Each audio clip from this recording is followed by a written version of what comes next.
కావాలంటే రక్తం ఇస్తాం, కేసులు పెట్టుకుంటా అంటే పెట్టుకో, ఏం పిక్కుంటావో పిక్కో. కానీ మా మీద కోపం ఇవాళ రైతుల మీద, ఆ కాళేశ్వరం ప్రాజెక్టు మీద చూపెట్టి ఏ పైశాచిక ఆనందం అయితే నువ్వు పొందాలనుకుంటున్నావో ఇది సమంజసం కాదు.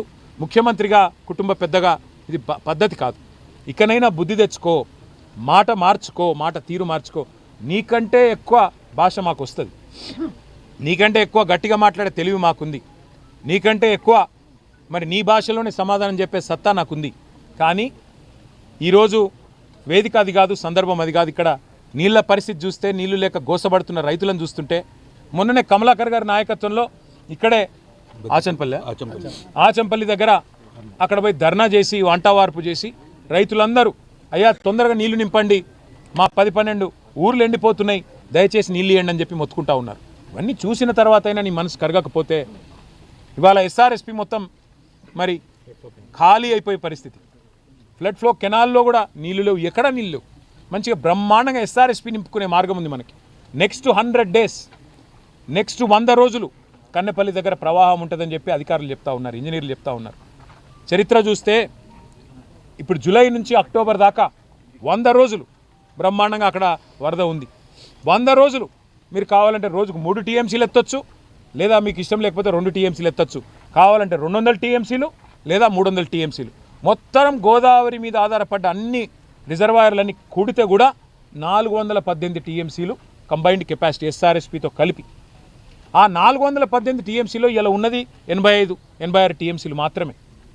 మరి మీరు నిజంగా ప్రభుత్వాన్ని నడుపుతుంటే, సర్కారు కాదు, మీ సర్కస్ కాదు, సర్కారు నడుపుతున్నా అనుకుంటే మీరు కరెక్ట్గా నెక్స్ట్ 100 days లిఫ్ట్ చేస్తే ప్రతి జలాశయం నిండుతుంది, మార్గమధ్యంలో ప్రతి చెరువు నిండుతుంది, రైతు పంట పండుతుంది, రాష్ట్రం సుభిక్షంగా ఉంటుంది, రాష్ట్రంలో మరి ఇబ్బందికర పరిస్థితి ఉండదు. ఇది వాస్తవం.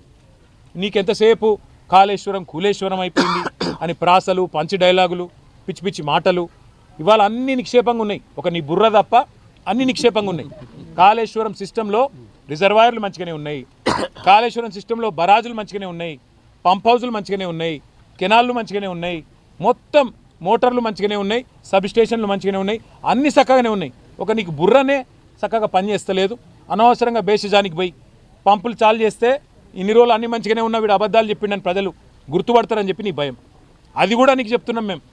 నువ్వు ఒకవేళ పంపులు చాలు చేసి రైతులకు నీళ్ళు ఇస్తే నీ దొంగతనం, నీ అబద్ధం కూడా మేము మాట్లాడము ఈ కాడ నుంచి. నువ్వు ఇన్ని రోజులు చెప్పిన బక్వాస్ మాటలు కూడా మేము కూడా మర్చిపోతాం, నువ్వు కూడా మర్చిపో.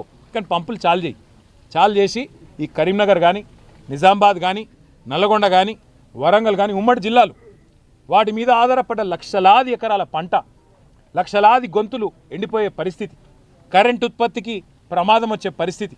వీటిని ప్రభుత్వాధినేతగా, రాష్ట్ర ముఖ్యమంత్రిగా నివారణ చేయగలిగేది. ఎందుకంటే మీరు ఒక్క ఇషారా ఇవాళ కేసీఆర్ గారు మాకు ఇస్తే మేము పంపులు చాలు చేయడానికి మేము రెడీగా ఉన్నాం.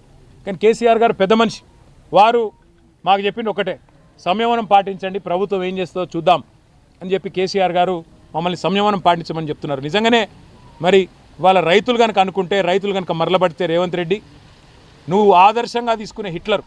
నేను అడిగిన ఒక పెద్ద మనిషిని, ఈ రక్తంలో లేదని అడిగిన నేను, ఈ రక్తం జల్లుమంటాడు ఏంది, ఈయనకేమైనా పిచ్చా అంటే ఒక పెద్ద మనిషి చెప్పిండు, సార్ ఇదివరకు హిట్లర్ అంటాడు ఒకడు ఉండే, వాడు కూడా గిట్లే చేసిండు, ఆయనకు ఆదర్శం అంటాడు హిట్లరు.